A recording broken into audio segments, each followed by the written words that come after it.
Eto na mga kabasketball, marami na naman tayong updates kasi nga nagsalita na itong dating head coach ng ating Gilas Pilipinas na si Coach Tab Baldwin patungkol nga dito sa pinaka naging dahilan kung bakit nga tayo natalo ng Dominican Republic at bibigyan daw ni Coach Chot Reyes ng playing time etong ating pambatong si Kai Sotto, especially sa laban nila mamaya kontra nga dyan sa Angola na sinasabing do or die na.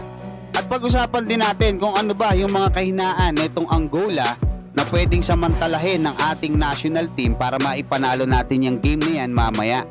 Dito nga sa naging interview kay dating head coach at program director ng ating Gilas Pilipinas na si Coach Tab Baldwin ni dating Commissioner Noli Iyala diyan sa programa niyang Power MK ay sinabi ni Coach Tab Baldwin na sa palagay niya walang naging problema sa point guard etong ating Gilas Pilipinas. Ayon sa kanya, Gilas did a good job controlling the pace of the game and they needed to do that para nga raw mabigyan ng magandang efficiency etong si Jordan Clarkson kasi alam naman natin na siya yung gumagawa ng play. Pero ayon sa kanya medyo mababa yung naging percentage ni Jordan Clarkson, 9 out of 24 lang. At nagkaroon siya ng 8 turnover. So matindi yun mga kabasketball. Pero naiintindihan natin yun kasi nga siya talaga yung nagdadala ng bola palagi. Actually siya pa yung nagbababa, na para sa akin hindi na dapat siya yun eh.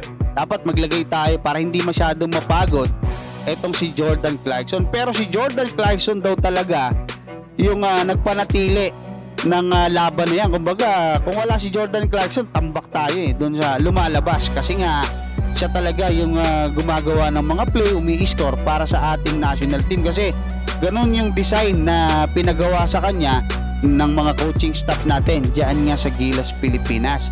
Nakascore ng 27 points etong si Jordan Clarkson pero ang naging problema nga nung dulo minalas, nakapag-commit siya ng offensive foul dun nga sa medyo nabigyan niya ng naumangan niya ng konting siko. Pero yun nga, syempre alam naman natin hindi natin makokontrol yung mga tawag ng referee.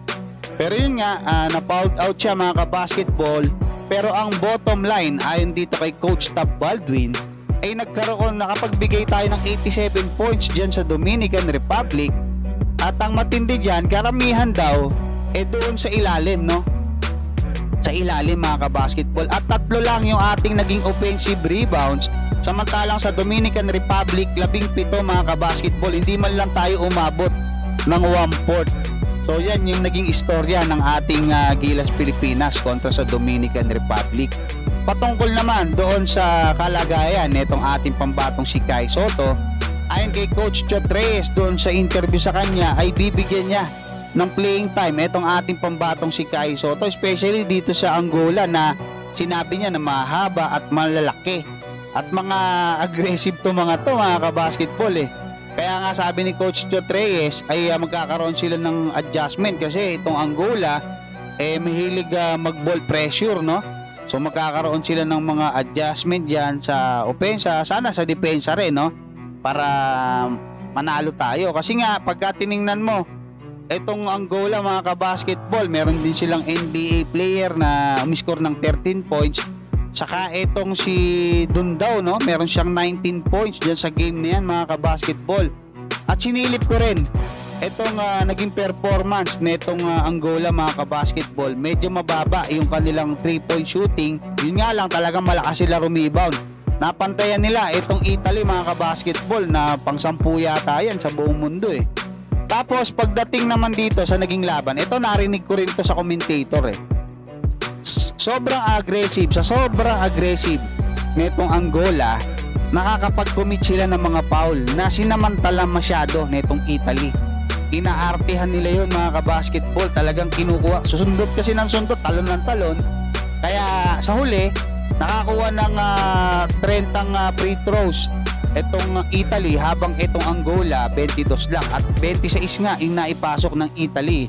Malaking bagay yan kasi lamang na sila ng siyam dito pa lang sa free throw line mga kabasketball. So yan yung nakikita natin na pwedeng pagtuunan nitong ating Gilas Pilipinas para nga manalo tayo sana diyan nga sa koponan ng Angola. Hanggang dyan mga kabasketball, suportahan natin ang ating national team. Maraming salamat at God bless sa inyong lahat.